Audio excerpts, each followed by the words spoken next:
तेरा वचन मेरे पाँवों के लिए दीपक है और मेरे मार्ग का उजियाला है। तेरा वचन मेरे पाँवों के लिए दीपक है। पहला पाठ नबी ईसाइस का ग्रंथ अध्याय 45 पद संख्या 1-4 से 6 तक। प्रभु ने अपने अभिषिक्त सीरुस का दाहिना हाथ संभाला है। उसने राष्ट्रों को सीरुस के अधीन कर दिया और राजाओं के शास्त्र ले लिए। प्रभु ने उसके लिए फाटकों को तोड़ दिया।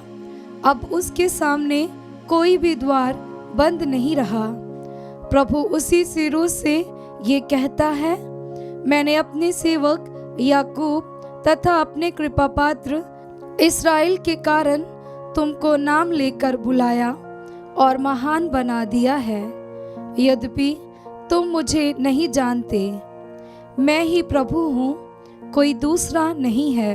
मुझे छोड़कर कोई अन्य ईश्वर नहीं है। यद्यपि तुम मुझे नहीं जानते, तो भी मैंने तुम्हें शस्त्र प्रदान किए, जिससे पूरब से पश्चिम तक सभी लोग ये जान जाएं कि मुझे छोड़कर कोई दूसरा नहीं। ये प्रभु की वाणी है। ईश्वर को धन्यवाद। भजन अनुवाक्य। प्रभु की महिमा तथा शक्ति का बखान करो। प्रभु की महिमा तथा शक्ति का बखान करो। प्रभु के आदर में नया गीत गाओ। समस्त पृथ्वी प्रभु का भजन सुनाए। सभी राष्ट्रों में उसकी महिमा का बखान करो। सभी लोगों को उसके अपूर्व कार्यों का गीत सुनाओ। अनुवाक्य। प्रभु की महिमा तथा शक्ति का बखान करो। प्रभु महान है और अत्यंत प्रशंसनीय। अन्य राष्ट्रों के देवता निस्सार हैं। हमारा प्रभु ही परम श्रद्धेय है। प्रभु ने आकाश का निर्माण किया है। अनुवाक्य। प्रभु की महिमा तथा शक्ति का बखान करो। पृथ्वी की सभी जातियों, प्रभु की महिमा का तथा शक्ति का बखान करो। उसके नाम की महिमा का गीत सुनाओ। चढ़ावा लेकर प्रभु के प्रांगण में प्रवेश करो। अनुवाक्य।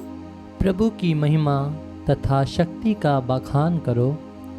प्रभु के मंदिर में उसकी आराधना करो। समस्त पृथ्वी उसके सामने कांप उठे। राष्ट्रों को ये घोषित करो, प्रभु ही राजा है। वह न्यायपूर्वक सभी लोगों का विचार करेगा। अनुवाक्य। प्रभु की महिमा तथा शक्ति का बखान करो। थिस्सलुनीकियों के नाम संत पौलुस का पत्र अध्याय 1 पद संख्या 1 से 5 तक। पाठ का मूल संदेश है, हम आप लोगों का विश्वास, प्रेम तथा भरोसा निरंतर स्मरण करते हैं। पिता परमेश्वर तथा प्रभु यीशु मसीह पर आधारित थिस्सलुनीकियों की कलीसिया के नाम पौलुस, सिलवानुस तथा तिमोथी का पत्र। आप लोगों को अनुग्रह तथा शांति। जब जब हम आप लोगों को अपनी प्रार्थना में याद करते हैं, तो हम हमेशा आप सबों के कारण ईश्वर को धन्यवाद देते हैं। आपका सक्रिय विश्वास, प्रेम से प्रेरित आपका परिश्रम तथा हमारे प्रभु यीशु मसीह पर आपका अटल भरोसा, ये सब हम अपने पिता परमेश्वर के सामने निरंतर स्मरण करते हैं। भाइयों, हम जानते हैं कि ईश्वर आपको प्यार करता है।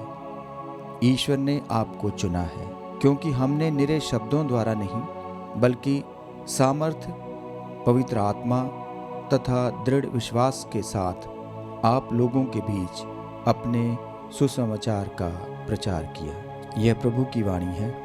ईश्वर को धन्यवाद। जय घोष। हालेलुया। अनुवाक्य। हालेलुया। प्रभु कहते हैं, मार्ग, सत्य और जीवन मैं हूँ। मुझसे होकर गए बिना कोई पिता के पास नहीं आ सकता। अनुवाक्य। हालेलुया। पवित्र सुसमाचार संत मत्ती के अनुसार अध्याय 22 पद संख्या 15 से 21। फरीसी आपस में परामर्श करने लगे कि हम किस प्रकार यीशु को उनकी अपनी बात के फंदे में फंसाएं। इन्होंने हेरोदियों के साथ अपने शिष्यों को ये प्रश्न पूछने यीशु के पास भेजा, गुरुवर, हम जानते हैं कि आप सत्य बोलते हैं और सच्चाई से ईश्वर का मार्ग सिखलाते हैं। आपको किसी की परवाह नहीं, आप मुंह देखी बातें नहीं करते। इसलिए हमें बताइए, आपका क्या विचार है? कैसर को क्या कर देना उचित है या नहीं? उनकी दूतरता बांप कर यीशु ने कहा, रे ढोंगियो, मेरी परीक्षा क्यों लेते हो? कर का सिक्का मुझे दिखलाओ। जब उन्होंने 1 दिनार प्रस्तुत किया तो यीशु ने उनसे कहा, ये किसका चेहरा और किसका लेख है? उन्होंने उत्तर दिया, कैसर का। इस पर यीशु ने उनसे कहा, तो जो कैसर का है उसे कैसर को दो और जो ईश्वर का है उसे ईश्वर को। ये प्रभु का पवित्र सुसमाचार है। ख्रिस्त की जय।